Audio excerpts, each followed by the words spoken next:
On today's Below Average Joe's MMA podcast, we're previewing UFC San Diego. San Diego. Which, of course, in German means a whale's vagina. As well as Bellator 284 and, of course, PFL Playoffs Week 2. We're recapping Dana White's Contender Series Week 3. And we got some tidbits as well as some fight announcements. And all this and more. And it all starts right now. Happy 2-year anniversary, everyone. That's right. It's not just me and Dom's 2-year anniversary. It's our 2-year anniversary. The Below Average Joes, thank you all for letting us be a part of your life. Year 2, Dom. I mean, we're ending year 2. We're on the fiscal year 3. That's right. That's That's right. We call it. Man, it feels good to just say that, you know. It does. I don't want to take a lot of time to like pat ourselves on the back or anything. I don't want you guys listening or watching to feel like you have to congratulate us on this, but you know, this is something that me and Dom we joke, we have fun. You know, we may downplay the importance of this show for us, but at the end of the day, we love doing this. Mm-hmm. And it just means a lot. The growth we've seen over the last year, the new faces that have popped in, some that have even stuck around. We appreciate you. And yeah, enough of the I can't think of a word. I short circuited there, I think. But anyways, look, I can get a bit sappy. We'll talk about that with Dana White's Contender Series later, but typically, out of the two of us, I think Dom is the one that gets a little more sentimental. Yeah. He gets a little more, you know, if you guys saw our Instagram post today, I think you could clearly tell that was typed by Dom and not me. But Right.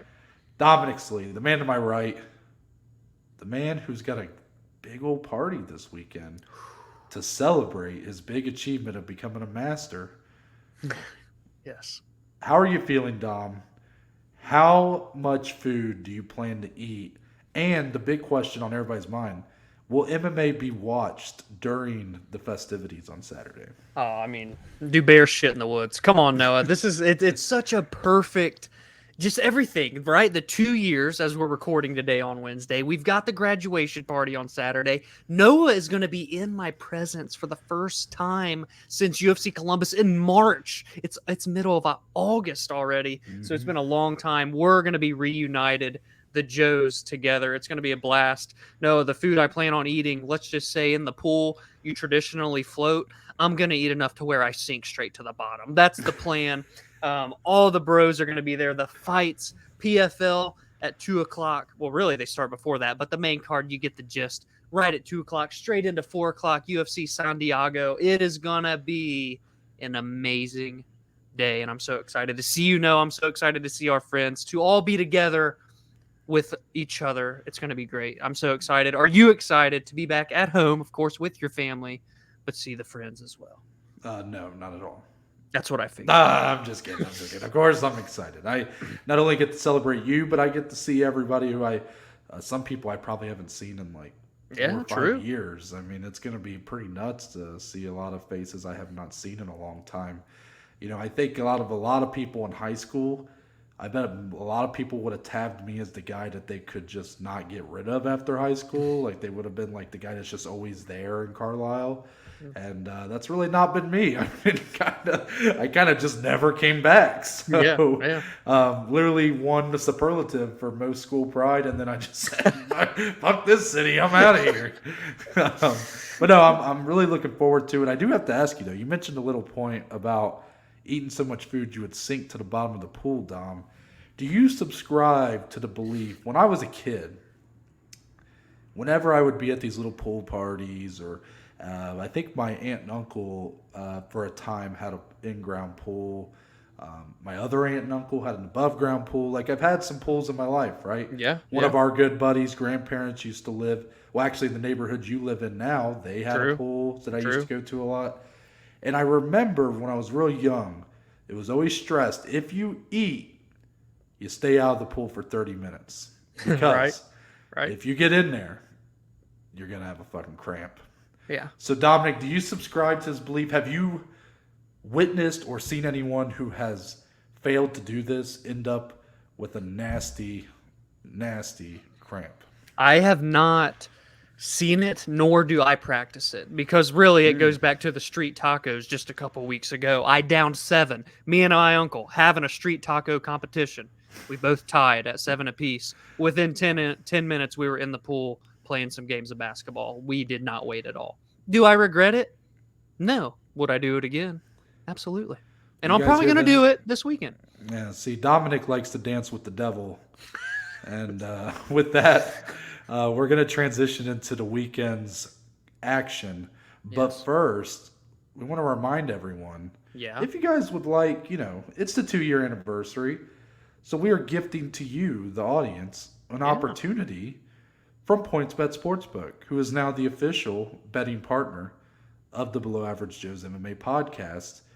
If you sign up today. Or any time in the future.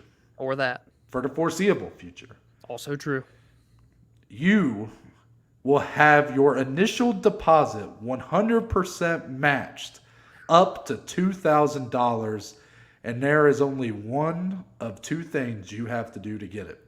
You can either go to the link in the description of today's episode or in the description of the Spotify, YouTube, wherever you're watching, or you can download the PointsBet Sportsbook app. At sign up, there will be a code that you have to give, and you will put in code MMA Joes at sign up, and therefore you will get that offer validated. Just want to remind everyone, if you do the link, the code will already be in there, so there's no code you have to put in. And happy betting. Thank you, PointsBet Sportsbook. That's a nice little gift for us, for them to come to us with this opportunity before the 2-year anniversary. And now we want to reward everyone who's stuck with us for staying with us.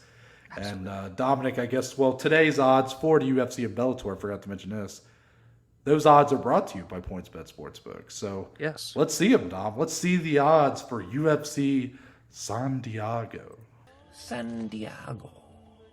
Which, of course, in German means a whale's vagina. In our headlining bout, Marlon Chito Vera looks to continue his winning ways as he takes on perhaps the best fighter to ever stand at 135 pounds inside of the UFC, Dominick Cruz. Back to his winning ways, back-to-back wins over Pedro Munoz and Casey Kinney, where before that he had lost back-to-back title fights to Cody Garbrandt and, of course, Henry Cejudo. Yep. 2 guys on winning streaks. But, Dominic, the story seems to be, as you look at the odds, Vera minus 230, Cruz plus 185. It seems to feel like this is somewhat of a setup matchup for Marlon Vera to get that showcase, to get that name on his resume that really sticks out, a legend like Dominick Cruz. Do you subscribe to this sort of belief that it feels like Marlon Vera should be this favorite in the matchup, or has Dominick Cruz done enough over his last couple fights to show you there's a lot of fight left in that dog? Yeah, I have to go with the latter simply because we've had this discussion already, right, about the disrespect that seems to go Dominick Cruz's way. We don't really understand why that is. I mean, this guy is legitimately one of the best talents we've ever seen in the UFC, in MMA in general, especially for these lower weight classes. So while I'm not surprised Marlon's the favorite, minus 230, that's quite steep. Actually, when you look at these odds, I believe 10 out of the 13 fights on this card hold favorites of more than 2-1, which is pretty crazy. Lord. Yeah, it's a very, that'll be fun to bet on. But so I love this main event. I really do. I think it's going to be super technical, super back and forth. I think it is very even. So I am a bit perplexed that the odds have swayed. I mean, that's relatively large there. Dominick Cruz definitely does not see that too often when he gets in the cage. So I just, really when you look at it as a stand-up fight, which you would assume it is going to be for 25 minutes or as long as it goes, Marlon, power advantage. Dominick Cruz, though, no one's ever moved like him around that octagon, man. And that's what makes him so different, so elusive. Marlon's going to have to be patient. He's going to have to hit powerfully when he lands. He's going to have to be technical and precise. But if he does those things, this could be his 4th straight win, the biggest win of his career. He's right there now amongst those title contenders. And Dominick Cruz, much the same. He's won 2 in a row. But if he can get past Vera, he puts himself right back in there where he once belonged for so many years. I love everything about this main event. Yeah, it's a great main event for San Diego. San Diego. Which, of course, in German means a whale's vagina. Anyways, what I love about this main event is I really think we're in, and I guess in some ways some would look at this as being a bad thing. I think we're in for more of a marathon than like a sprint here. I think we got 2 guys that are going to be able and willing and prepared to go to full 25 minutes, and I think we may just get that, Dominic, because Marlon Vera, over his win streak, he's looked phenomenal, but also he's been a bit of a slow starter. That's kind of been his thing. He sort of takes a round or so to get down the timing of his opponent, figure out the game plan of his opponent, and then he really goes in for the kill, goes for that attack. You look at the Rob Font fight that he's coming off of. I believe it was I think it was the 2nd biggest strike differential. Yeah. Okay, I don't know how to word it, but essentially Marlon Vera beat Rob Font, and Rob Font had basically doubled him in strikes. Yeah. But you walk away from that main event, nobody thought Rob Font won that fight. You look at the damage. That was the whole thing. Damage versus output. Marlon Vera has never really been the highest output fighter, but he gets to the point, which is why I think a lot of people like him. He's not necessarily, like, he's kind of coming at you with malintent. Not reckless abandon. He's very calculated in his attack. But he's landing with some oomph behind it. He's not just hitting you with some love taps. He's really going for it when he's coming towards you.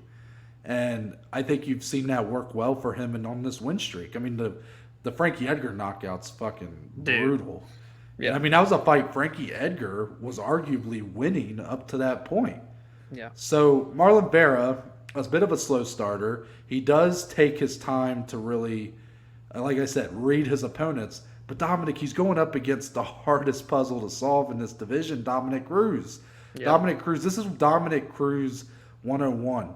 He uses amazing footwork, amazing movement.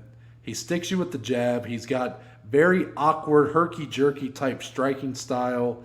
And he's a complete puzzle that hardly anybody's ever been able to solve. Really, Cody Garbrandt was the lone guy who really solved that puzzle. I know Henry Cejudo got the win, but, like a quicker finish, Right. Cody Garbrandt's really the only guy who's been able to crack that code. Yep.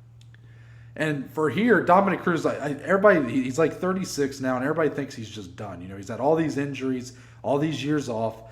If anything, I think it could actually be to his benefit. I mean, fight year-wise, he's not he's not 36. I mean, he's had so many years out of the cage. And yes, I know, serious injuries, ACL tears, getting that I forget what do they call it when they put like his leg like rejected the fake tendon or whatever it was, and all of a sudden he's out another year. I mean, that does build up, and don't get me wrong, like that does make him somewhat maybe not at his prime anymore. But I don't think that the age of 36 is going to hold him back one bit. And even if you look at the performances, Pedro Munoz is a great fighter. And he did give Dominick Cruz some issues. But Dominick Cruz clearly won that fight. Casey Kenny, the guy on the rise. Close fight, but a clear win for Dominick Cruz. I just don't really see why he's being killed so much in this fight. If you think Marlon Vera is going to win, I mean, I don't know how. Honestly, I may not disagree with you, but I think at these odds, it feels disrespectful to Dominick Cruz because he's not shown a step back in my assessment. Yep. And yet everyone else, Dom, that does this, that does a podcast or is talking about MMA, I feel like everyone just accepts that as like it's a fact that he has lost a step. and I completely disagree. Do you feel like maybe Dominick Cruz, over these last couple wins, has he shown maybe some slowing down compared to where he was pre-Cody Garbrandt fight? Or do you think we still have that kind of champion-level fighter capable of coming out here? Yeah, that's a great question. Real quickly, to your point on the fight years for Dominick Cruz, debuted into the UFC in 2011 when they kind of bought out WEC and those guys. So this is his 11th year in the company. It's going to be his 10th fight in the UFC in 11 years. It's a shame. It really is a shame what Dominick Cruz could have been throughout all those injuries. But I digress. When you look at that question that Noah asked and what we see from Dominick Cruz now, has he regressed? If anything, I feel like it's more of, okay, nowadays, while he still has that elusive, slick movement, he gets hit a little bit more, right? He takes a couple more shots than he used to. But dare I say, Noah, he's putting out more output than what we're used to. He's being super active and coming forward in all these fights. So really, it's almost like a balancing act for Dominick Cruz. So I can't really necessarily, I mean, obviously he's not the guy he once was, but to be 36, he's still an absolute elite fighter in this 135-pound division. So regression, I think it's more so, yeah, he takes a couple more shots, but he's also giving a lot more shots than what we're used to from back in the day. And that's a thing with Marlon Vera. Like, it's not like he can't be hit. When you look at that fight with Rob Font, he was getting hit. But Dominick Cruz has never been the one to have a lot of power either. So is it going to be kind of the same narrative? Is Dominick Cruz going to pepper up Vera, but Vera just lands the harder shots to get the job done? That, I think, is the question, and would love to get your thoughts on that in terms of how this could potentially play out on Saturday. Yeah, you beat me to it. That's exactly how I think this fight goes. I don't know who's going to win. I really don't. I'm tempted to put some money on Dominick Cruz just because I really view this fight as being a lot closer than these odds tell you. I think Marlon Vera should be favored. I think he's looked so good, the kind of competition he's been beating. It speaks for itself. Dominick Cruz did have a very long layoff, has looked good on the two fights since then, but Casey Kenny, Pedro Munoz, I mean, I think Marlon Vera's win over Rob Font beats both of those in the way it did. Yeah. And you could even argue maybe the Frankie Edgar win is at least, I mean, Frankie Edgar has a win over Pedro Munoz technically. So, you know, it feels like Marlon Vera's been tested a little bit more in the last, 2 years or so? Yeah. But to what you're saying about, sorry, what was the question you were throwing? How this fight could play out? Is it going to be similar to a Rob Font Marlon Vera? You know. Yes, and I definitely think that's what we're for. I would predict, and I don't like to do predictions on this show, but I would predict that Dominick Cruz will outstrike in terms of total strikes Marlon Vera. Should it go first 5 rounds? Yeah. Yes, and I do think it will. I think this is going the distance. I really do. Yeah. But I think you would likely see an outstriking I think in favor of Cruz. The question is, can Cruz avoid those hammer shots that Vera can throw, those kill shots? You saw Munoz hurt Cruz in their fight. And that was to your point. He does get hit a little bit more in this kind of new version of Dominick Cruz, but he's also throwing more. But I don't really see him having the power to really hurt Marlon Vera. But it may not matter if he can avoid those big shots and simply win by outpointing his fighter. That's something that he has been a master of in his career, and that's not a knock on him at all. He's the best in the world at it. I mean, that's and until Marlon Vera comes in here and beats him at that game, like Cody Garbrandt did once before, I'm still going to say Dominick Cruz is the best in the world at it. Yeah, I absolutely agree. I love that. We got more on this card to come, but we're going to move on to Bellator 284, coming to you from Sioux Falls, South Dakota, the Sanford Pentagon. Dominic, how's that feel? That you have pleaded to the UFC, to Bellator, to the PFL, to LFA, to Cage Fury, everybody. You said, hey, come on over to Ohio. And we're going to get 2 cards in the next 2 months with decent MMA promotions in South Dakota. I mean, what is going on here? Yeah, I mean it's pretty crazy, man. The Bellator does tend to go to, I guess, wacky quote unquote locations. So yeah, you don't see many things happen out there at Bellator. Hey, maybe they got it going on with the farmers and whatnot. I don't know, but we'll talk about this main event and what they're going to see over there. Yeah, Bellator does love Uncasville, Connecticut. So, yes, yeah. yes. But your main event, Neiman Gracie taking on Goiti Yamauchi. A very interesting main event. Number 5 ranked Neiman Gracie. Yamauchi not even ranked. So kind of weird matchmaking here. But truthfully, Dom, I actually think this is a great fight the more I looked into it. When I first kind of saw that this was the main event, I was like, yeah, like, I mean, obviously we'll make it a headliner on the show and whatnot, but in my head I'm kind of thinking, man, it's kind of a weird main event to put together. But Neiman Gracie, as good as he can be, he's really kind of struggled against the top level competition at Bellator. Yeah. I mean, you look at his last 5 fights, he's 2-3. Yeah. And the 2 wins were against John Fitch, who was completely at the end of the road for his career, and Mark Lemminger, which was a good win, but that was his lone TKO win of his career, which I think shows the advancements in his striking. And But the losses, the Logan Storley fight, great fight, ended up being that weird kind of fight where 2 guys that are so known for their forms of grappling, jiu-jitsu, and wrestling, they end up having kind of like a kickboxing fight, and it was pretty entertaining. But Logan Storley gets the win there.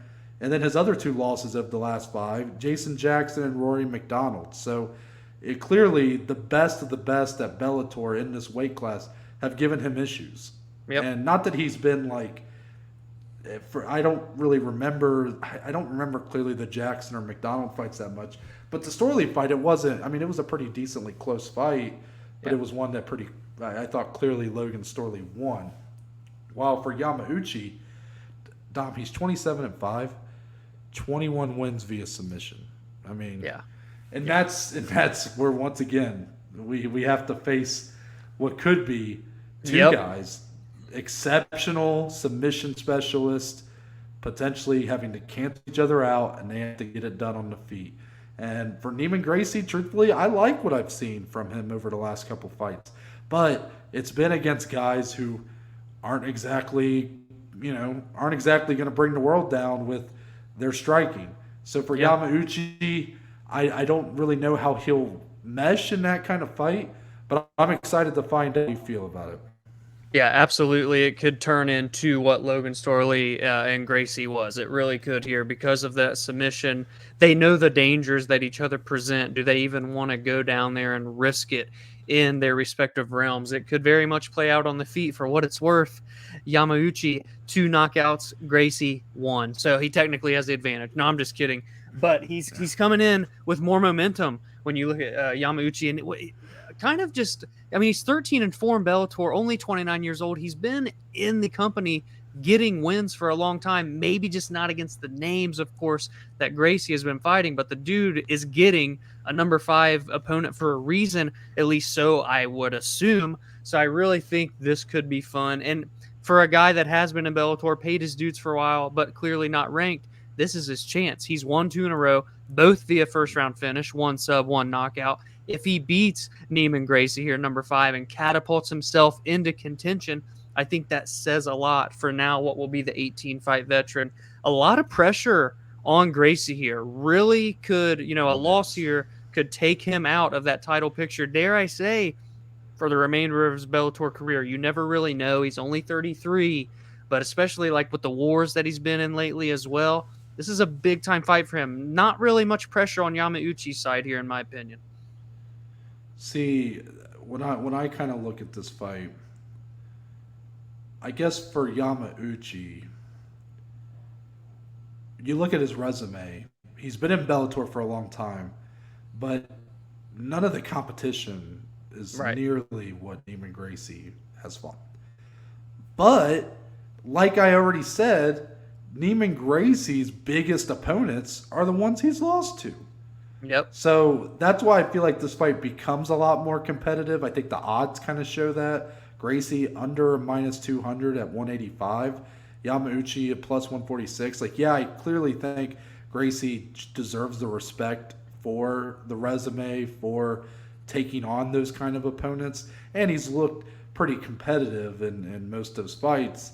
While for Yamauchi, he's looked exceptional in Bellator, but he also hasn't fought the likes of Rory McDonald, of Right. Logan Storley, now your interim champion, stuff like that. So it's a big test for Yamauchi, clearly. Mm-hmm. And they're really giving him a weird test because, again, this might be the kind of fight where he really doesn't get to showcase those submission skills. He may have to get this done on the feet. But what a feat it could be, Dom, if number 22 for his submission wins could be against a Gracie. I mean, is that blasphemous to even put out into the world right now? I'm going to be honest with you. I'd be curious to see what a submission prop might even be for Yamauchi. I'm just saying, guys. Could be fun. Yeah. So more on Bellator 284 to come as well later. But we got to talk about the PFL playoffs.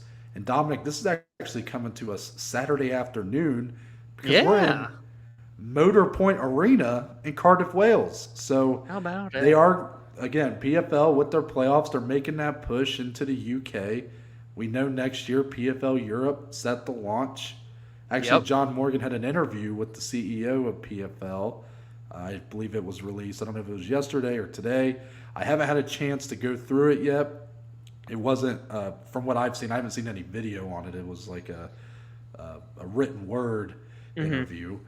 So I haven't went through and read through it yet. So if there's anything noteworthy on that, we'll talk about it come Monday. But I'm excited to see what the PFL has in store here.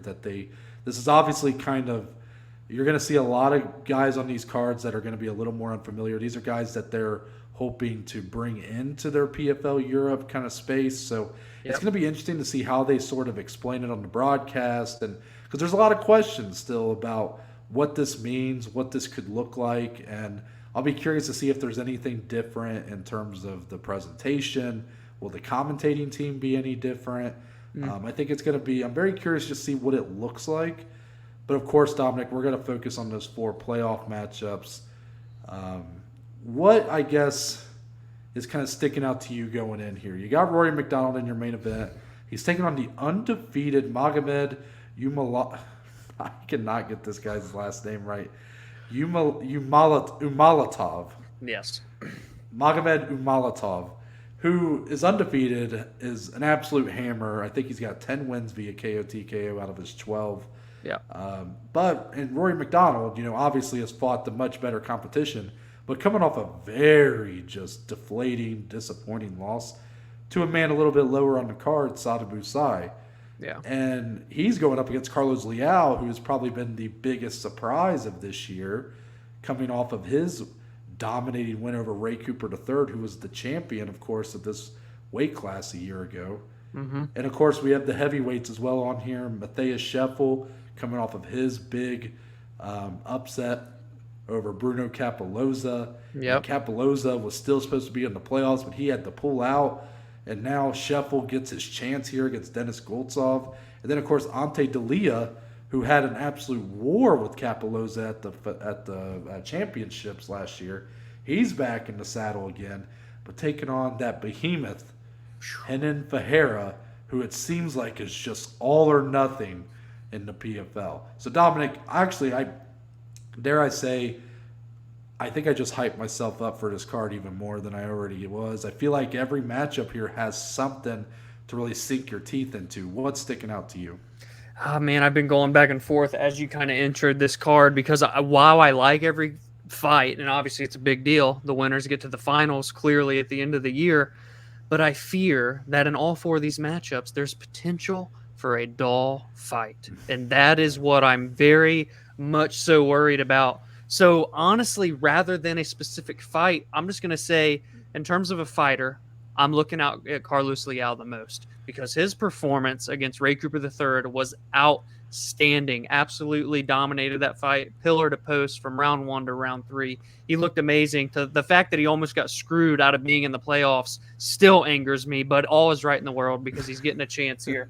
And Sada Busai, man, he's good, but he doesn't do anything to overwhelm you or really surprise you. So I feel like Carlos, this is a huge test for him. Obviously, he's been on the Challenger Series. It's going to be his 4th fight this year. He's going to have to fight 5 times if he wants to win it all.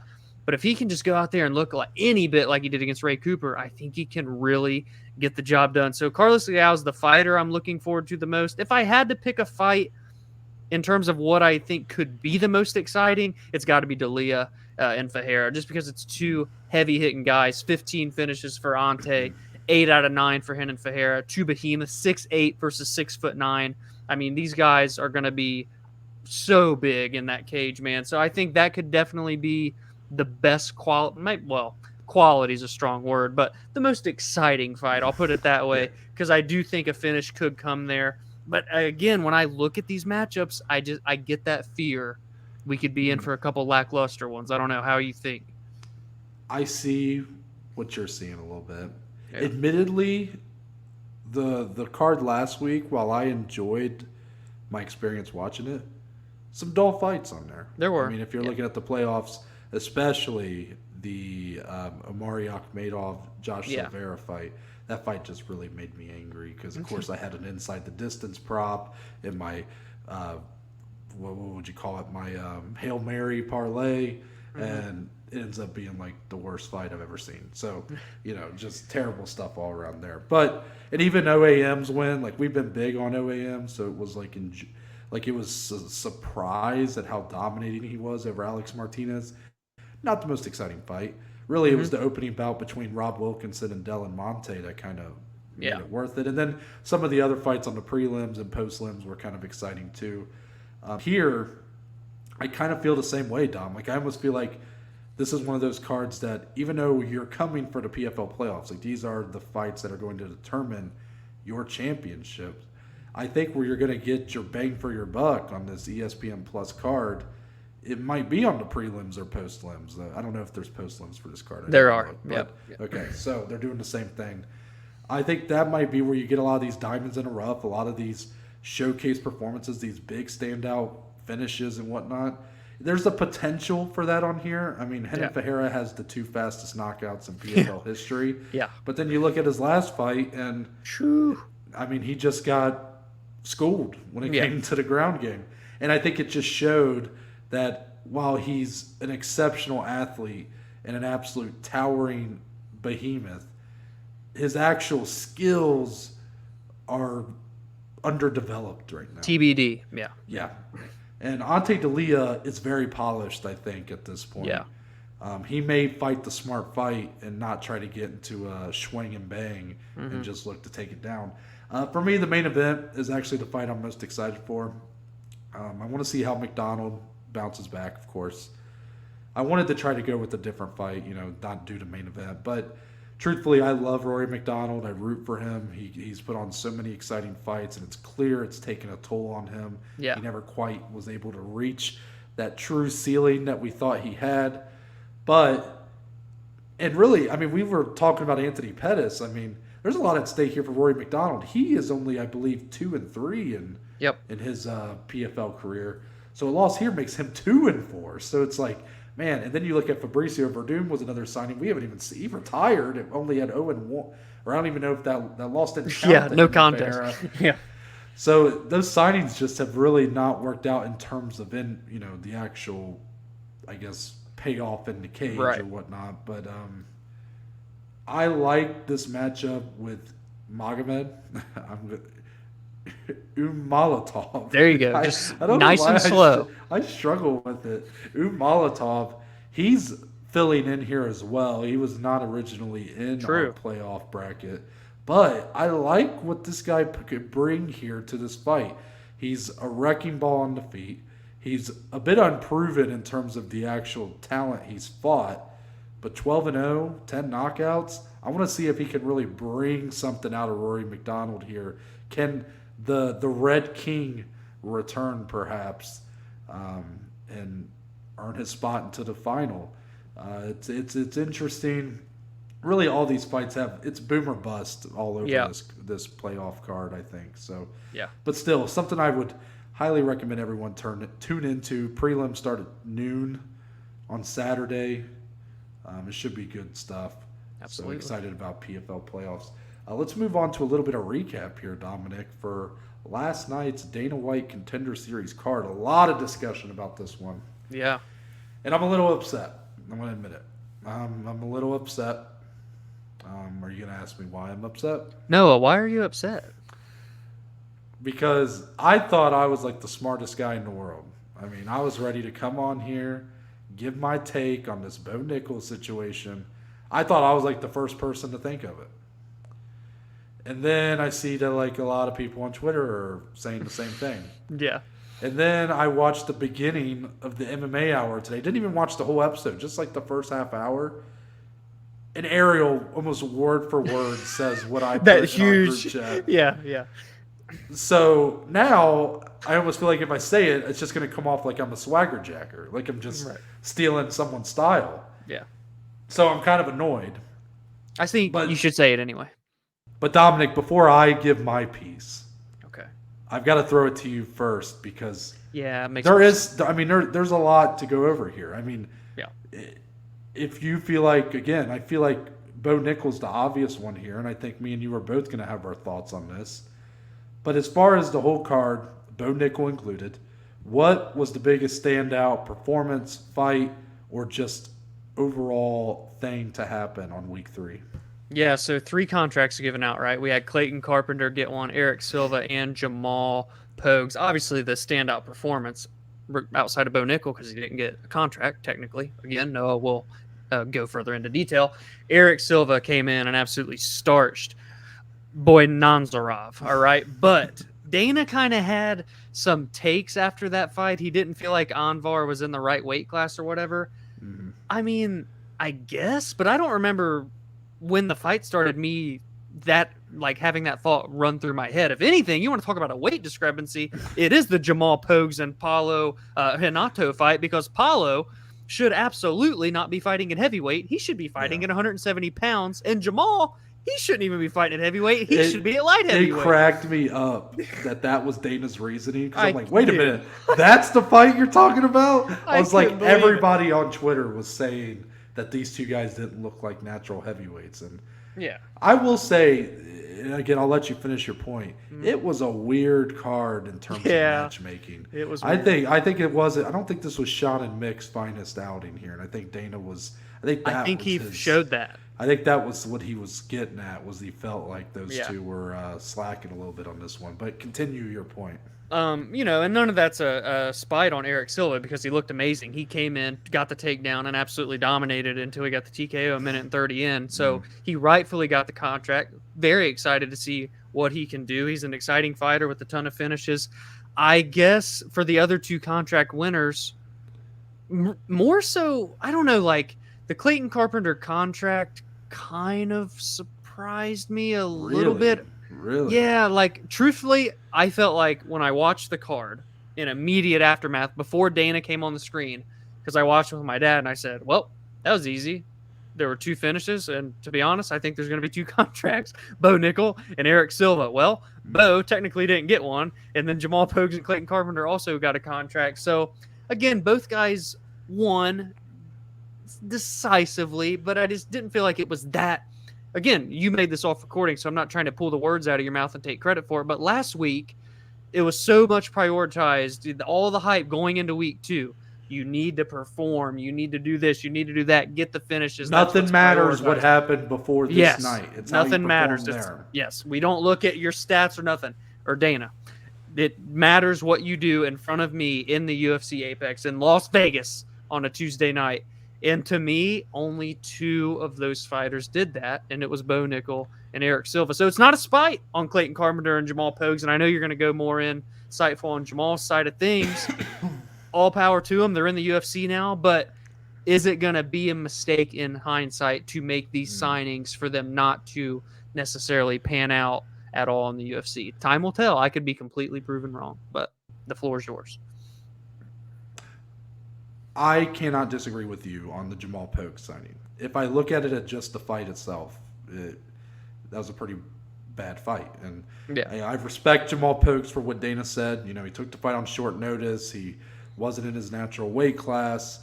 But I don't – should that really matter? Like, again, you still have to perform, right? Like, I mean, I guess it should matter. But, again, I just don't think the performance was very good. I mean, he basically just jabbed the whole time. That was really all he did, while his opponent just threw nothing but low kicks. It was just a very weird fight.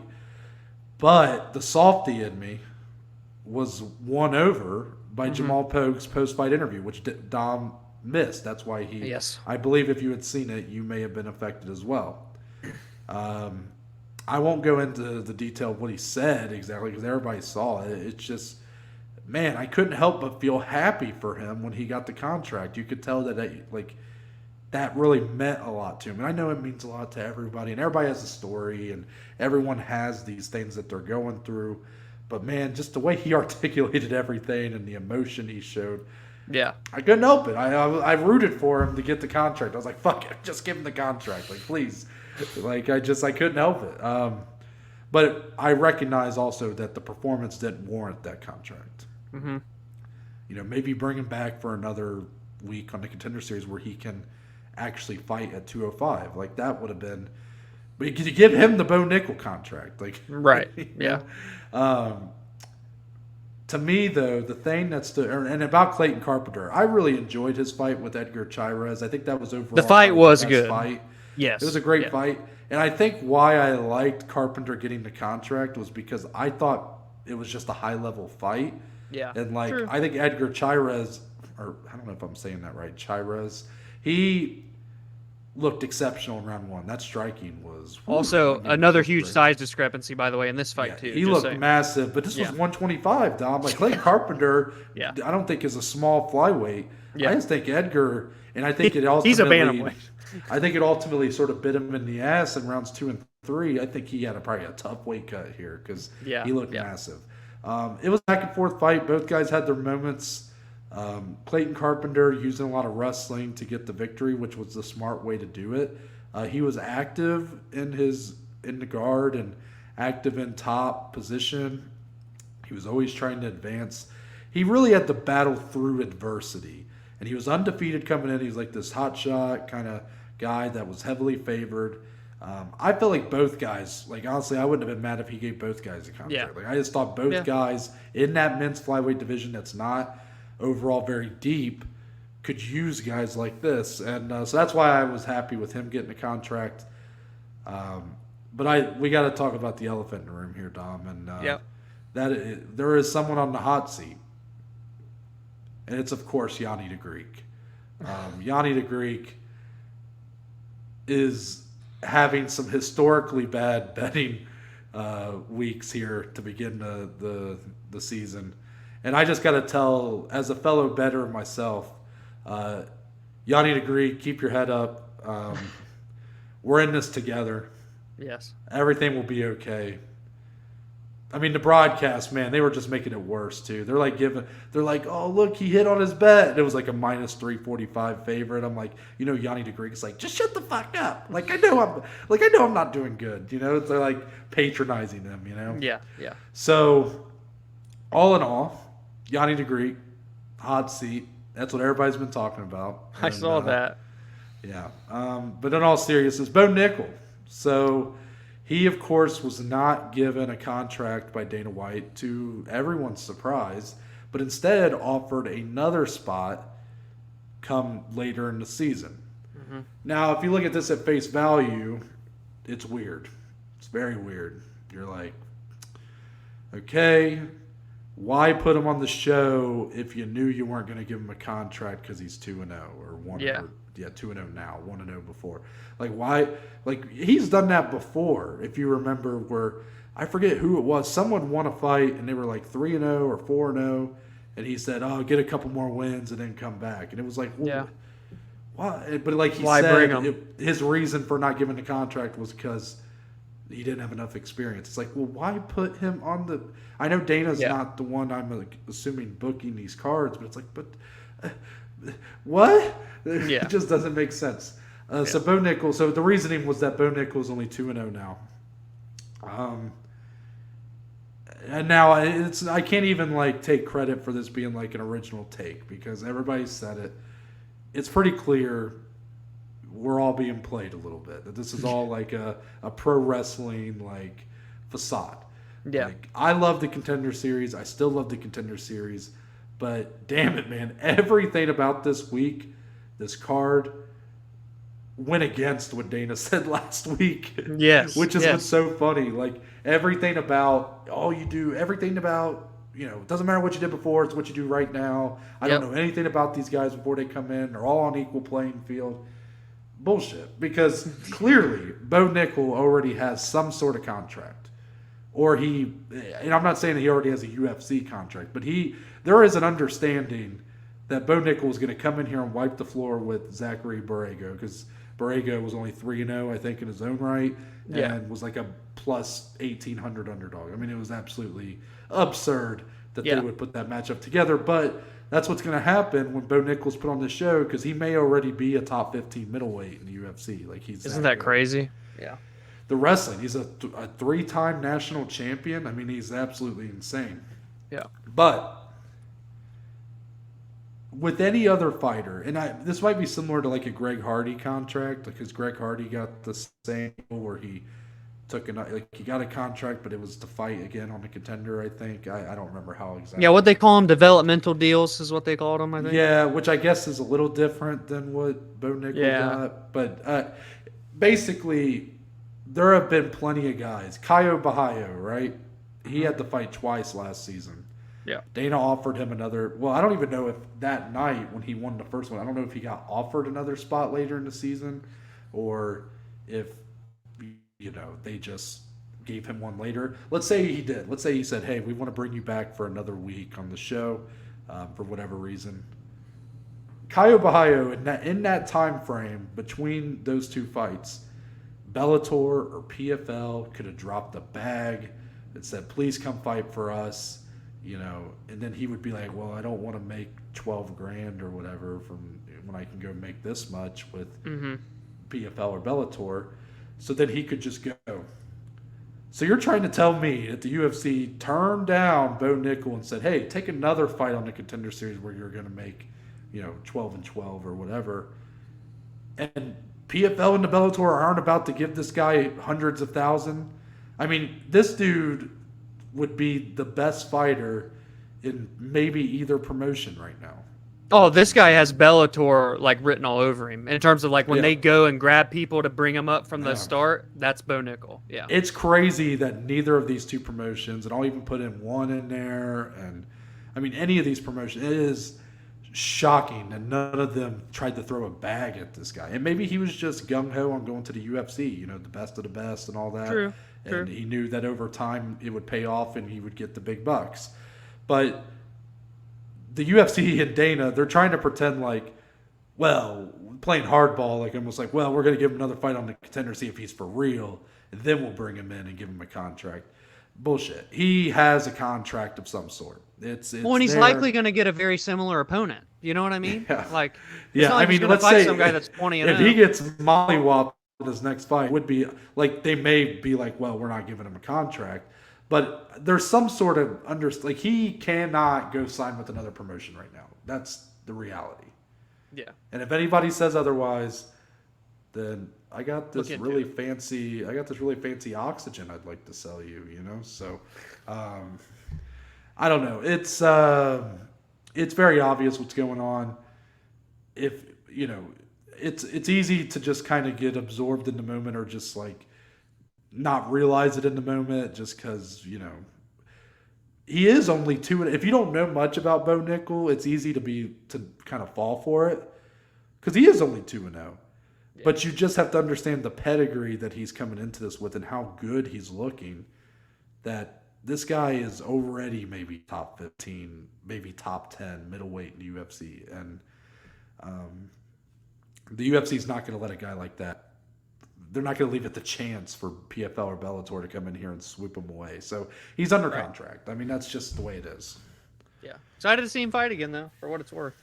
I mean, do you? I'm curious because you didn't really say earlier. I mean, do you tend to agree with that assessment, or are you more in the belief of that what Dana is saying is we should take him more at his word? Where are you kind of falling on this one? No, I mean, there has to be some sort of underlying thing we're not seeing here, because I mean, most recent example, Alex Bahia. What was he? 2-0. He came in right into the UFC with a pedigree from Glory Kickboxing. Why can't Bo Nickal at 2-0 with a 3-time national champion wrestler, collegiate wrestler of the year in 2019 get a contract in the same division? True. Come on, man. Yeah. Come on. Yeah. This dude has star potential, dude. This guy. I think they want to pop the ratings again for Contender Series, and then he'll get this contract. And, it's not that big. Like, it's really not a big deal. Like, Bo Nickal's not upset by it. I mean, it's an understanding that they probably had. It's just very... it's just weird that they're trying to like pretend like that's not what it is, because I mean, I guess it'd be weird to admit that that's what's going on, but it's just so obvious to me and to obviously a bunch of other people that there's something going on. It may not be exactly how I'm painting it here, but it's definitely like none of these other promotions have a chance to get him. He is signed in some form or fashion. Yeah, exactly. Well, I guess that's it for for Dana White's Contender Series. Hopefully me and Yanni DeGreet can have bounce-back weeks and we can get off that hot seat. Let's move into some tidbits, Dom. We've not had any in a couple episodes. No, we haven't, and they really filled out here because we got a stack and 4 for y'all. Mm-hmm. So let's start with the biggest one. Cesar Gracie, coach of Nick and Nate Diaz, he did an interview.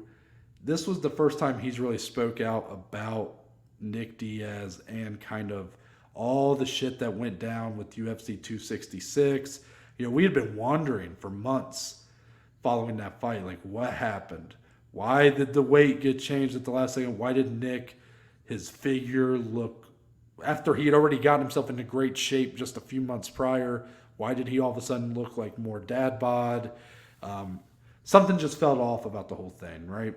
Mm-hmm. And nobody had really been speaking about what was going on. Cesar Gracie has finally spoke out about all of it, and Dominick does not know about this. So I will be informing him along with any of you who have not read this, because truthfully, it kind of just popped up on my timeline, and I was like, holy shit. I'm like, this would have been a huge story if it was like 2 weeks after the fight. Yeah. Because everybody was wondering. But I think, Dom, because we're a year later, everybody's just kind of moved on. Mm-hmm. But to me, we're going to make this a big deal. We're going to really talk about what this means if you really buy it. So essentially, what he said as a reason for kind of Nick Diaz's condition going into UFC 266, apparently he went into the fight with 2 ruptured discs in his neck. And with that was causing him numbness of the hands. So he wasn't able to train in the lead up to the fight, I guess, based on whenever the injury happened. So wasn't really able to train. That's what caused the weight change, because of this condition of the numbness of the hands mixed with really not able to get himself into a decent shape. And you might ask, well, why didn't he pull out of the fight? Well, Cesar Gracie explains that he felt like Nick pretty much had to take this fight due to money, which is what we feared going in. But it may not be because of his personal finances, like in terms of, him being in some sort of rough financial place. It's because apparently the Nevada State Athletic Commission is still seeking money that apparently they fined him for that egregious marijuana suspension they gave him like 8 years ago. Do you remember that? Where they tried to suspend him for like, what was it? It was a 5-year suspension. Yeah. 5 years. And then they overturned it, but the fine still stood. So Nick Diaz was essentially pressured to continue fighting here as a means to pay off this, because apparently the UFC gave him a nice boost to the check so that he could actually walk away with some money here, because I guess the way it was looking was he was going to fight for free, basically, because all that money was going to go to those outstanding fees. But I guess to end it on a bit of an optimistic note, he said Nick Diaz will fight again in the UFC, whether it be this year or next, and we will see a much more improved and better overall healthy version of Nick Diaz. So a lot of information there I just threw at you. I'm curious, how much do you buy all of this, and does it really change anything about how your outlook on Nick Diaz's current career sits? Yeah, that's pretty crazy, both parts. But the injury itself, my grandpa actually just went through something like that with the disc in his neck and the numbness, and he had to get surgery, and he's in a neck brace now Yeah. and everything. So that's crazy that he was going into a fight with that issue, and then to top it off with that stress, and you have all this shit from the athletic commission, from a ridiculous fine and a suspension that should have never been as egregious as it was in the first place, especially now when you look at how they can't really get in trouble anymore for that. You know what I mean? So that's just a whirlwind of emotions for a guy that is, for the most part, emotionless. But it really does make you think. These guys, they come off as tough, and even the Diaz brothers, the toughest of the tough, but they're people, man, at the end of the day. And I can't imagine the stress and the shit, like mentally, that he was probably going through going into that fight as well. So, and to really still to put on the fight that he did, let us not forget, it was a pretty fun scrap too. So that's really such a shame. You shocked me. Those were all genuine reactions because I hadn't heard any of it yet. So, I mean, I do buy it. I believe it. I have no reason not to believe it right now. It does make sense when you look at how he kind of showed up and the changes last minute, and just that he felt unmotivated even at like the press conference and whatnot. So, again, I don't want him to feel like he has to fight again if he doesn't have to. I want him to want to fight. So hopefully all that shit has cleared. He's healthy now. The money and all that is situated. And if we can really get a Nick Diaz in that physique that he was in great shape, I'm by all means full hands on deck for seeing him fight one more time. That was a beautiful summary of everything I just told you. And I would agree about, I would love to see if he wants to. I would love to see him get a chance to kind of bounce back from that and go out on a high note, right? So, I have no reason not to believe it, and we'll just leave it there. Next one, bit of a sad day. Uriah Hall announced his retirement. From MMA. Came out of nowhere. Bit of a surprise. He was coming off of that loss. Who did he just lose to? He had the decision loss to Strickland. I think that's his last fight, or did he have one? He had the jiu-jitsu Andre specialist. Muniz. Yes, Andre Muniz. Thank you. Pretty one-sided loss. Showed some good submission defense, but overall he had his back taken like all 3 rounds. Had that weird stuff afterwards where he posted on Instagram. It was kind of like, kind of I don't know. He kind of a sore loser was the takeaway, I guess.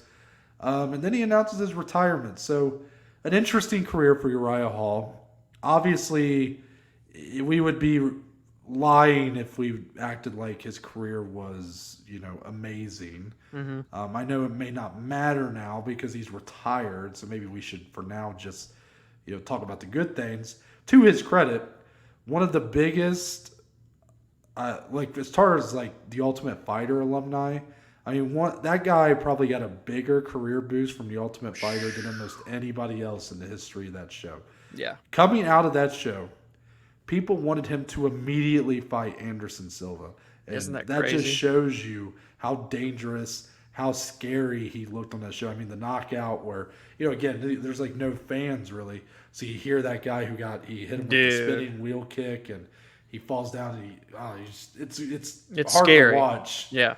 But then, of course, we have to talk about what his UFC career really turned into. And it was kind of a series of disappointments in a lot of ways. So, Dominic, when you kind of look at Uriah Hall's career as a whole, what sort of stands out to you? Is there any sort of fight, anything in particular? Is it the fact that his career is a bit disappointing, more of what sticks out?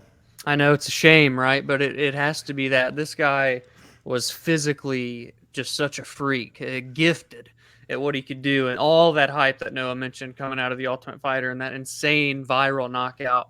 But he never did quite live up to it in the UFC. He had his share of ups and downs. He had good moments. He had really bad moments. He finished, obviously, with that 2-loss skid. No, if I'm not mistaken, well, technically his last win was Chris Weidman. But if you really want to look at it, no, his last win is against the Spider Anderson Silva, but in a totally different time and place. So, unfortunately, the last good memory I have of Uriah Hall is when he beat my favorite fighter of all time. But really, he was a joy to watch because when he was on, he was on. So he was a special talent. It is a shame we never got to see him live up to I don't even want to say potential, but I do want to use the word hype that he was given. And really that kind of just shows the slippery slope, like how all of this pressure and whatnot that fans and the eyes of the media can place on a fighter. That's a lot, man. And just because they look so good, that is just so much. It's almost like you put too much hype, too much expectation on a fighter, and you can only expect so much from these guys at the end of the day. You have to be a truly top dog, one of the best to exceed those expectations. So a good career, fought a lot of tough competition. My hat's off to Uriah Hall. Next one, to make it a little more positive, congratulations to Terrance McKinney and his significant other. They had their baby. I don't know if that was today or yesterday, but yeah, shout out to T-Rex, man. I mean, I just love Terrance McKinney, and he did an interview on the MMA Hour while in in the hospital room, so that was hilarious. But that was awesome, man. They put some pictures online. He's like crying, you just. God, I just want to. I root for him so hard. Like I just can't. You can't not root for Terrance McKinney, right? I know, man. You may, depending on if he's fighting your favorite fighter, like if he fought Paddy Pimblett or whatever, you may root against him to lose. But at the same time, you're also kind of like, well, but if he wins, I'm going to feel pretty good for him. You know what I mean? So yeah, the guy's story is unreal, and his octagon time is insane as well. So yeah. And the last one, UFC 283 was officially announced to be heading to Rio de Janeiro, Brazil in January 2023. So I think that definitely kind of puts a lay of the land into perspective come the rest of the year and beginning next year as far as what kind of fights we could be getting for those end of the year cards in January now. I mean, I definitely think that Davison Figueiredo, Brandon Moreno fourth fight is likely going to be on that January card. And hell, Dom, I was expecting it to be in Madison Square Garden, but I actually think the rematch between Glover Teixeira and Yuri Prochazka might be in Brazil as well. And I think that's kind of, I think that's the way it should be. I think Glover Teixeira deserves it. I did see our friends were talking about Amanda Nunes, maybe her, and if they do Juliana Pena third time, or if they do her and Valentina, you could do it there. So there's some great options for Brazil, and I'm just glad to see the UFC going back there. It's been a staple for a long time for the UFC. And I just got to throw one more thing out there because I didn't see it in the group chat, and I didn't think about it until just now, or I would have said it. Jose Aldo fights very soon, and should he win, he likely will get a title fight. Imagine the scenes if the King of Rio returns there in January and potentially fights for a belt. I know it'd be a quick turnaround, right? The title's getting defended in October. But I'm just saying the UFC would definitely push for it if they could. So we'll see what happens. I'm glad that they're going back to Brazil. It's been a long time coming. We've heard about it for months. Now we're getting it. On top of it, they're getting UFC Fight Pass. That was part of the announcement. Oh. UFC Fight Pass is coming to Brazil. Oh, and by the way, at the very end of the video, Dana's like, yeah, also we're having UFC 283 in Brazil too. So just so you know, it was fun. Shows where the priorities are. Yeah, exactly. But I will also mention, I would love to see the trilogy between Andrade and Rose Namajunas in Brazil. That's where their first fight was, I believe, for the title when Andrade slammed Rose on her head. So I would love to see the trilogy. It started there. I'd like to see it in there too. So that'd be a great fight. Yes. But that's it for Tidbits. Let's move on to some fight announcements. We got only a couple here, both for Bellator 286. Looking like it's going to be a very good card on October 1st. This is, of course, the card headlined by Patricio Pitbull and Adam Boric, co-main Spike Carlisle and AJ McKee. No, AJ McKee and Spike Carlisle. And now we have our other two fights for that main card. Aaron Pico and Jeremy Kennedy. This is a fight, of course, being rebooked. I know Jeremy Kennedy fell out previously. And then you got Juan Archuleta and Enrique Barzola, two guys who lost their fights in the Grand Prix, but both exciting fighters. So I actually think I'm more excited for that fight, even though you know how I feel about Aaron Pico. You know, I love watching him fight. But I think that Archuleta-Barzola fight has violence written all over it. So what do you think of these two? Which one's kind of sticking out to you? No, I copy and paste what you say. Both are bangers, but you got to look at Archuleta and Barzola. I mean, again, when they were in the Grand Prix, they got put out, but they're still right there. You know, number 10 versus number 3, a win still goes a long way, especially for the former champ. But even Barzola, who's never gotten all the way up there to those top contenders, Pico, Jeremy Kennedy is just going to be a super fun fight, if I do say so myself. Aaron Pico's never been in a boring fight. He's getting a top-ranked guy. We've not seen him fight too many of those opportunities, so it's still lots of pressure on Pico. But if he passes again, he's got to be right there now for the title. Got to be. That's true, especially when you have AJ McKee going up a weight class. That opens up a spot forward for pretty much everybody behind him. So, yeah, perhaps that fight's being put on here in case for a reason. Boric falls out, maybe, or just to set that, get them on the same timetable so the winners can fight. Absolutely, that would make sense. But we'll get on into the rest now. And we're going to start back with Bellator 284. Got some more fights to talk about on that card. The co-main event at heavyweight, Valentin Moldavsky coming off of his losing bid for the heavyweight title against Ryan Bader to begin our year for Bellator. He's looking to bounce back here, but Dominic, it's not going to be easy. He's going up against perhaps the best prospect in the Bellator heavyweight division, Steve Mowry. We don't get a ton of big prospects in Bellator heavyweight division. Yeah. Bellator's heavyweight division's not been the strongest. Actually, Valentin Moldavsky has been kind of the bright spot in the last couple years in terms of a guy who, wasn't way past his prime, who showed some potential. But it's so interesting for Moldavsky. He's a big guy. But Dominic, he's a decision machine, which is not exactly something you see a lot at heavyweight. Doesn't have a ton of finishes on his record. Only one KO TKO. That kind of surprised me. I know he's more of a wrestler, but going up against Steve Mowry, who just 10 wins, 10 finishes. Yep. 6'8", just again massive. He feels like a more polished version of Renan Ferreira, if I had to compare from what I said earlier. A complete behemoth. How much of an uphill battle is this for Moldavsky? He actually is the favorite, though, coming in, which is kind of surprising to me, if I'm being honest with you. Yeah, as you see down there scrolling, nearly a 2-1 favorite over number 5, Steve Mowry. But, and to Noah's point about Valentin Moldavsky, 5 straight fights have gone the distance. You kind of just have grown to know what you're going to see from Moldavsky, right? He's a great fighter. He's a great talent, but it's nothing crazy. It's nothing too awe-inspiring, that impressive. Steve Mowry, obviously the lesser-known guy, even to us two, sitting at number 5, undefeated, 6-0 in Bellator, 100% finish rate, 7 in the first round, at 6'8", giant. All the excitement on my end as a fan is toward the Steve Mowry side. I'm very much looking forward to see if he can beat Moldavsky, if he can finish Moldavsky. What a statement to be had. If you didn't know about him before, including, yes, I'm talking to you, Dominic, I'm talking to myself here, you're going to know about him come Friday night if he gets that win. I have lots to look forward to in that fight right there. We're very excited. Yeah, it's clearly a big test, but I'm excited to see if he can pass it, because if so, this dude might be a real problem. Yes. Next up, we got Ilima-Lei Macfarlane back, the inaugural women's flyweight champion for Bellator. Her career has taken a turn for the worst, if I could be so bold, over the last year or so. She loses her title in the first Bellator fight that we watched together up in Bowling Green to Juliana Velasquez after being a pretty long champion for them, someone who was one of their biggest stars, I guess, a homegrown talent in a lot of ways for Bellator. Follows that up, they try to give her a gimme fight against Justine Kish, who was one of those UFC washouts who kind of didn't do too much there. And then Justine Kish beats her.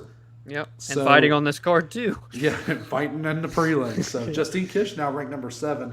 Ilima-Lei Macfarlane still ranked in front of her. It doesn't make any sense. Make sense, yeah. Yeah, but that's back-to-back losses for Ilima-Lei Macfarlane. She is going up against Bruna Ellen, so it's like they're giving her another step back, if I'm being honest. That's how it feels. She's 6-3. She's 26 years old. They have, if I remember right, they have 2... not to do MMA math, but they have 2 like opponents. So they both have losses to Juliana Velasquez, and they also both have wins over Veda Ortega. Now, Ilima-Lei finished Ortega. Ellen went to the distance. They both lost via decision to Velasquez. I don't think that really says anything. I mean, look, guys, we get it. Ilima-Lei Macfarlane probably should win this fight, but she's only a -150, and I think that's because we just don't know how much she has left, Dom. She's 32 years old. In theory, she should have plenty left, but I think the fear is the game may have passed her by. It seems like there's always that point, right, where the tide turns, where you have to, where the old meets the new take over. You know, you look at the UFC version of this, like Amanda Nunes, UFC 200, right, where she smashes through Miesha Tate, follows that up with that knockout of Ronda Rousey. It just seemed like the new guard had taken over, and you just, you know, you see that in all the way, like now Valentina Shevchenko and stuff, and even Rose dethroning Joanna. Like these fighters who dominated at the beginning of women's MMA for their promotions, you know, Bellator a little later to the game on that. And they kind of, you see these new waves come over, these new generations, and these fighters that were really good at their time, they just become very dated very quickly. Is that what you fear is happening with Ilima-Lei Macfarlane, or is it just a couple bad performances and we might see her get right back to business here and perhaps make another run towards the Bellator title? I think that question gets answered firmly on Friday, because I feel like I could see her, like that latter part, fading out. Maybe just her time has passed. She was the champ, had a few defenses, a long-reigning champ. But now this new guard is coming up. Not that Justine Kish is like some new fighter. She's been doing it for years. But when you look at Bruna Ellen, 26 years old, 6 years younger than Ilima-Lei. Yes, less experience, but I have to make this a point too. Ilima-Lei coming off 2 back-to-back unanimous decision losses. Obviously, we talked about the losing streak. All 7 of Bruna Ellen's fights have gone the distance in Bellator. So you just have to imagine, should the fight get into the second, into that third round, maybe you do lean the younger up-and-coming fighter in Bruna Ellen. And obviously, should she win, Ilima-Lei will probably just jump back one spot, and Bruna will be like number 12. It just won't make sense. But I really do think she's fighting. If Ilima-Lei loses this, all title aspirations are probably gone for her in Bellator. Should she win, she will keep herself there due to obviously getting back in the win column, but her name value will keep her steadfast for a potential title shot in the future, not necessarily after one win, but I think a lot riding on her, a lot of pressure. Oh, there's a lot of pressure here. I mean, if she loses this one, it feels like the nail in the coffin, if I'm being honest, because they're really trying to give her favorable Yes, that's matchups. exactly what they're doing. Yeah. So, like, this isn't, you know, if this was a, you know, like Joanna at the end was losing more than she was winning, but she was fighting the best in the world. So it's like, you always knew that if she was fighting someone ranked number 15 in the division, she's probably smoking them. But she wants to fight in all these title fights, fight for title eliminating bouts, and she lost a few. And that's just, it showed that she wasn't maybe the at her peak anymore, but she was still like one of the best in the world. Ilima-Lei Macfarlane is losing to people that are supposed to be well below her caliber. Justine Kish, Bellator, I don't think had any inkling was going to be a ranked fighter for them. I really don't. I know she had UFC experience, but didn't do very well there. I'm very concerned for Ilima-Lei Macfarlane in this fight. Rightfully Again, she should win this.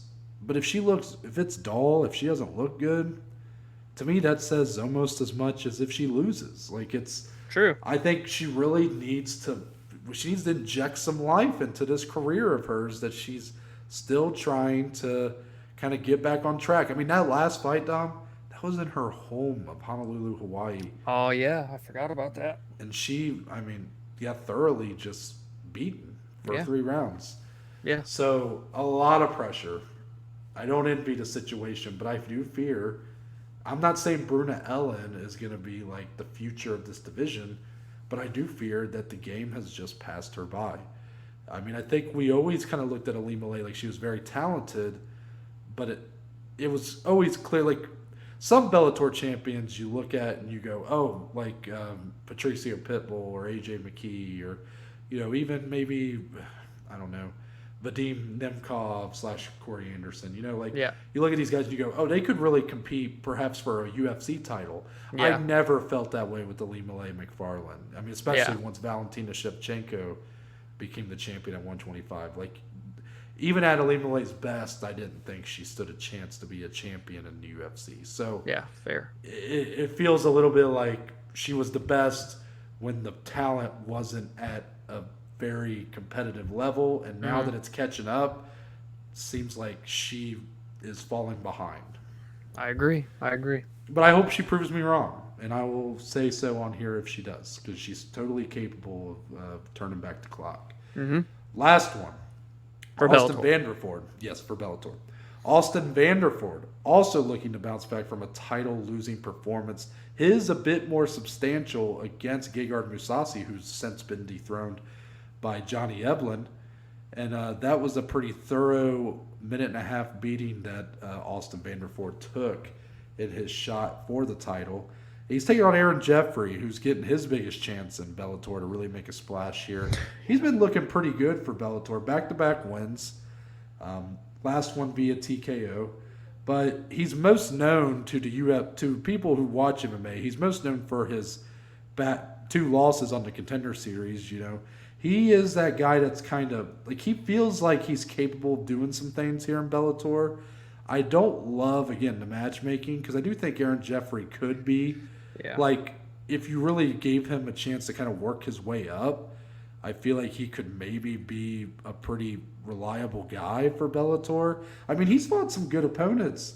Colin Huckbody was a name that I remember talking about a long time ago. He has a win over him. A win over Andre Petrosky.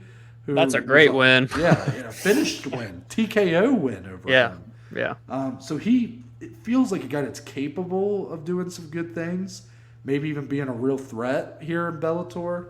But I hate the matchmaking. I feel like, again, they're trying to give Austin Vanderford a bounce back win. And I get in boxing this is very common. I don't like it. I just look in MMA, Austin Vanderford is a top level guy. He should be fighting top level guys. Yeah. And if he's not going to fight top level guys, then the rankings should, I guess, represent that. Start dropping them. Mm-hmm.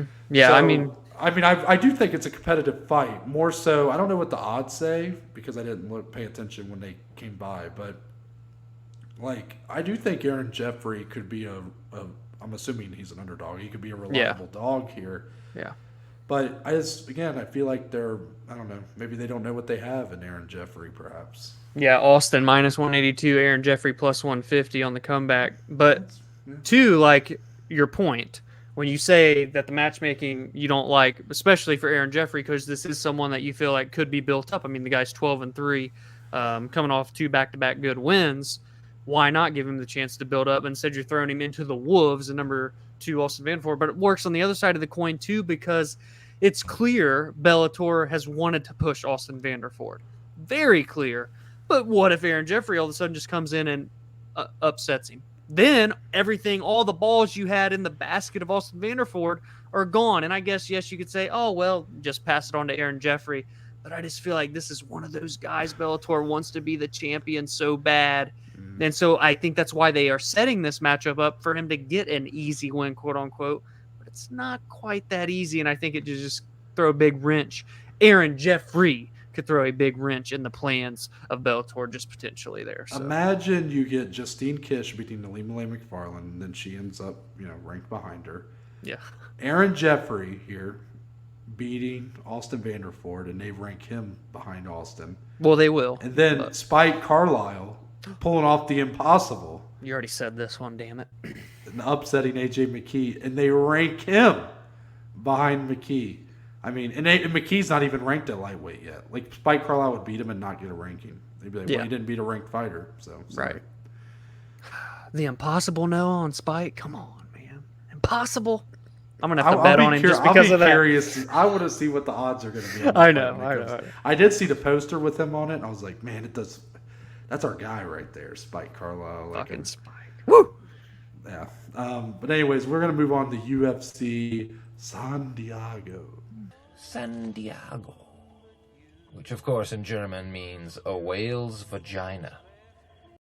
Anyways, the co-main event, Nate Landwehr, Woo! one of my favorite guys to violence watch. On this one. One of my favorite guys, Nate Landwehr, is taking on one of Dom's favorite guys in David Onama. Worlds collide, Dom. Oh, man. What do you expect from this fight? I mean, in all seriousness, like, David Onama should and presumably is the favorite. I didn't look at the odds on Nate. Yeah, he's minus 290. Yeah, see, like, he feels like he should be a pretty decent favorite.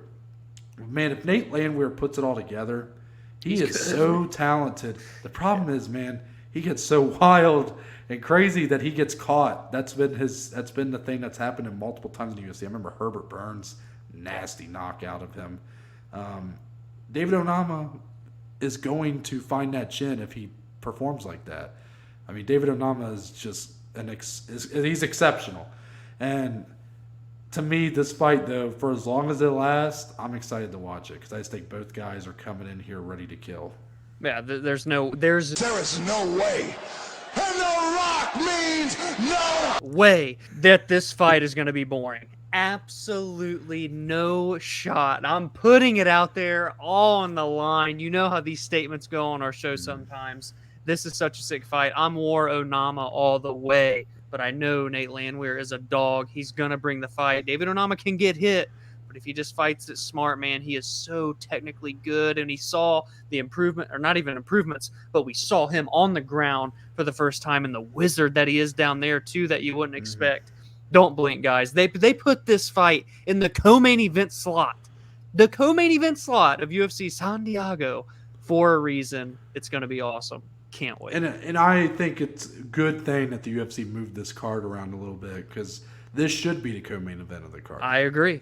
It, honestly, there's a lot of good fights on the card, but this has potential, over all the others, to be a fight of the night candidate, and you're putting it in that co-main slot. I would agree, but I don't think it's going to last long enough. Exactly. Next one. This also I think sick this fight. is a highly slept on fight here. Yes. Two proven guys, and they both have a clear advantage on the other. You got Bruno Silva, never been in a boring fight, loves to swing and bang himself. And he's taking on GM3, Gerald Meerchart, the submission specialist. Dude, the stats. This fight is incredible. But yeah, tell me the stats. I want to hear them. What are the stats? Well, I guess I'm going to start with GM3 because that's when I said it. Guys, he has 34 wins in his career. 32 of them are by finish. 26 of those by submission. On the flip side, Bruno Silva, 22 wins. 19 by knockout. Are you kidding me? You want to talk about worlds colliding? This is the striker versus the grappler. Come on, man, And Noah. you know what's kind of crazy is I think that this is a great fight. But like I said, clear advantages over the other here. Like both guys have that clear advantage. But weirdly enough, when you go to the numbers, like to their records and break them down, you seem to find a clear favorite here. Again, I don't know the odds, but I think is Gerald Meerchart the favorite in this fight? No, Bruno Silva's minus 290. Okay, so obviously I don't know odds at all. Bruno Silva has 5 of his 7 losses via submission, while Gerald Meerchart has only lost 3 of his 15 times via KO TKO. I don't say that to say that that's like a clear reason Meerchart should be a favorite or something. I think Bruno Silva is he's doing some great stuff in the UFC. He's great. He looked really good against Alex Pereira. Look at what Pereira just did to Sean Strickland.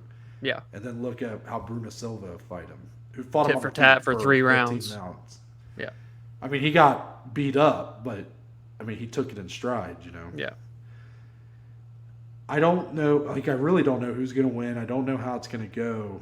I don't think it's going to go to the distance. I think this is another one of those fights where the styles clash so much. Something's got to give. Someone's got to get the upper hand, and they're likely going night-night or they're tapping out. Yeah, and how many times have we seen GM3 down on the cards, and much like our friend of the show, Paul Craig, he'll pull a submission right out of his ass and get the win. I mean, this is a guy that got knocked out twice in 2020, one of them being to Hamzat in 17 seconds. Came back in 2021, low-key, one of the comeback fighters of the year, went 3-0 last year, man. So I think this is going to be a very good fight. Again, for how long it lasts, I do not know. Well, let's continue on because the lighting in my room's getting. I love bizarre. over the course of the episode, it just gets darker and darker. I know. and When that happens, that's because I forgot to turn on my light. That's right there. I can't reach it. It's just your out of sign arm's is like reach. glowing in the background, though. Yeah, and I mean, I'm looking like Casper over here, like my skin tone compared to my shirt that's dark. Like it's a mess. All right, last one. Women's, and I love it. Angela Hill taking on Lupi Godinez. We know the potential of Lupi Godinez, the former strawweight champion, right, for LFA. And while Angela Hill has been a complete mainstay for the UFC, never forget when Dominic got mad at me when he was doing his nitty-gritty of her fight way back when she fought Michelle Waterson. He did his math wrong. I do want to let you know, Dom, she's 13-12, 8-12 in the UFC. That does add up. Right. But Lupi Godinez is only 3-2 in the UFC, so for the potential, she's also faced some adversity. She's not been perfect. Angela Hill has certainly not been perfect. She's 8-12 in the UFC, Dom. I'm going to ask you the same question I've asked you. I think every time Angela Hill's fought since we've done this show, how much of a must-win is this for her career? We know that she's good. Like, we know that she's better than her record. But at the end of the day, if you don't win, like, how long before you really just have to win a fight to stay around? Because she's lost 4 or 5. Her only win was to Ashley Yoder. I mean, obviously a couple of these losses are so close, and she's like the queen of getting screwed on decisions. Yeah. But does that really play a factor, or like, is she really fighting for her career here? I think this one she actually is. She's lost 3 in a row, all via decision. Again, some of them close, yes. But you're 8-12 in the UFC, a loss here, already at number 13 against an unranked opponent, although be it a fantastic prospect. I think she truly is fighting for her career. And I thought that when I was taking my notes this morning. I think if she loses, it might unfortunately be the end of the road for Angela Overkill Hill, as fun of a fighter as she is. But guys, Lupi Godinez, future title contender. Future. Whoa. Yes. Whoa. I'm so serious on this because when she has a camp, she's on. She's so damn good, guys. Those 2 losses on short notice, one of them even at 125 pounds, and she went tit for tat in both of those for 3 rounds. When this woman is on and has a camp behind her, she is a problem, and I think she's going to show it on Saturday night. But it is by far the biggest test of her career, so I can't wait to see how she plans to go about it because Angela Hill's no slouch at all. I respect the call out there. I respect you calling your shot. You're pointing to the fence. Yeah. You're going for it. You've only done that a couple times. David Onama, most notably. Yep. And that seems to be working out for you. You did that when he was 0-1 in the UFC. Said he was the best prospect in the company. I mean, the foresight. The beauty of this, by the way, my favorite male prospect and my favorite female prospect are here on the same card. And just so everybody knows, because we don't do the betting show on the previews anymore, they will be parlayed together. Anyways, I'm so excited for this card. Dominic's future parlay, or the future parlay. You get what I'm saying. Like, right. I like naming the parlays occasionally. Anyways, that's it for the rest. It's getting awfully dark in here. I hate the way this looks. I love the sign. The sign looks sick. I do want to remind everyone, though, this is normally in the show where we have our below average bet slip. We announced a week ago that due to just some factors out of our control, a.k.a. Sprint officially got completely absorbed into T-Mobile, and now I get absolute zero connection at work. We cannot really do our bet slip and talk about it during the previews. We don't really have the bets ready. Like right now, we just don't have them ready. Yeah. Like after this is when I'm really gonna go and dig deep and try to find everything, because they don't. DraftKings, FanDuel, PointsBet, none of them are posting like the prop bets and everything that we really dig into until at the earliest, like lunchtime on Wednesday.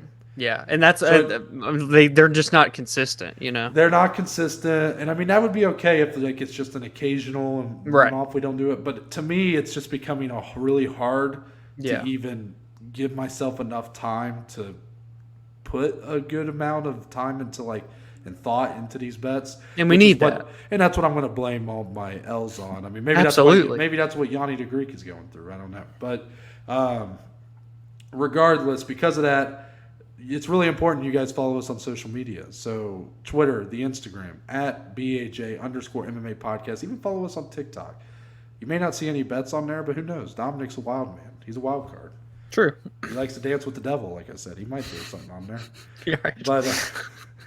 But if you go and follow us on there, we will be posting, of course, our bet slips or our bets for the week. Friday, there may be some plans in the future for us to put some videos on there where we kind of explain them like we used to on here. Mm-hmm. But for now, while we do Thursday previews, that's the way it's just going to have to be. So we will still, of course, like we did last Monday, we will go into detail on Monday, like everything that happened, the results and all that. But just got to follow us on there to find it. And what else was I supposed to plug right here? There was something. Verbal sparring? Yeah, that's right. I forgot to finish what I was typing. It just says plug. So, I'm like, plug what? Butt plug? Well, anyways, San Diego. Which, of course, in German means a whale's vagina. I just had to do it one more time. Of course. I think that's 5, and I have to go back and find all of them. That's true. Tough look. So we do have an off week coming up where the UFC will not be having an event. Bellator and PFL deciding not to be smart and put an event on that day. Yeah. I actually think, is that the weekend that the first ONE FC? It is one.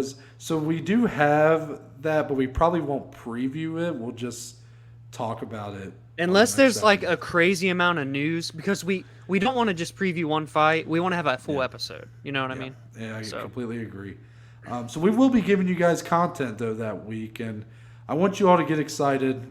We're not going to tell you everything that's in the works, but there's some stuff in the works. It's a brewing. Yes. But we will mention Verbal Sparring, the second of the renamed Verbal Sparring, formerly Reddit Roundtable. Yeah. We'll be back for that weekend. If you would like to have your question answered on the show, yes, you can DM us, message us on Twitter and Instagram. I mentioned our Below Average Joe's Twitter and Instagram. You can do it there. You can do it on our personals, Dominick at DSleep14, me at NTBaker_.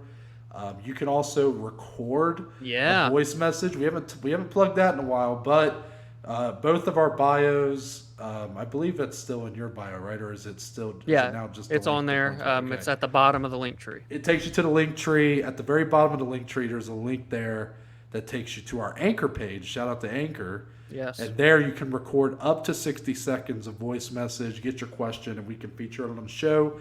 Is there a way for you, if someone were to send you a video on TikTok, could you feature it on the show? Oh, absolutely. Please do. So I don't know TikTok, but if you message Dom, you could do, if you want to have your face on video, if you want to do something fucking stupid in the background, don't show your dick. We won't show that. But anything Only else. Butt plugs. Yeah, exactly. Anything else, San Diego. Anyways, anything else, and here we will feature it on the show. So let's get into the ending of the show because I am literally I can't see you anymore. It cannot get darker in this room. We don't end it any other way though. Closing statements. The only way we end it around here. To point of the show, me and Dom can talk about anything and everything. MMA included or not. So, Dominick, any closing statements for this Thursday edition of the show? I'm going to keep this short and sweet because I can't physically see Noah anymore on this box on my screen. Bagel bites or pizza rolls? Quick backstory. Used to be a big pizza roll guy as a kid through high school, but I'm telling you, much like the whole shoestring thing from last week, or not last week, on Monday, when I transitioned into college, I swear bagel bites overtook pizza rolls, and I'm team bagel bites all the way now. I don't know how you feel, Noah. Let me know. And audience, please, it's a dire question. Let me know. I hope you're fucking high when you're saying that. I mean, what kind of blasphemous statement. You come on here. I said you could talk about anything. And you come on here and say that? Yeah. Bagel bites over pizza rolls? You've said a lot of I have. Idiotic. Yeah. Just wretched things. Yeah, keep going. Hot takes. Yeah. Shake and bakes. I mean, right. You've said a lot of doozies. Mm-hmm. That might be the worst thing you've ever said.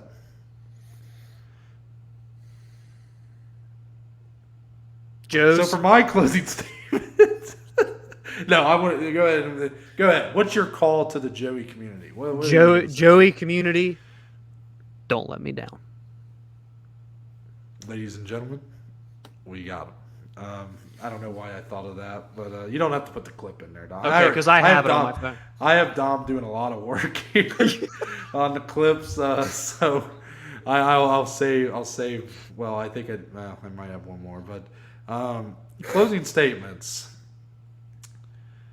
Do I have anything today? I mean, guys, I'm gonna keep this simple because it's getting really dark in here. I'm getting scared. Ohio should have gotten a second card before San Diego. From the entire Channel 4 News team, I'm Veronica Corningstone. And I'm Ron Burgundy. Go fuck yourself, San Diego. Ah! I'm Noah Baker. That's Dominic Salee. We're the Below Average Joes. And we'll see you next time.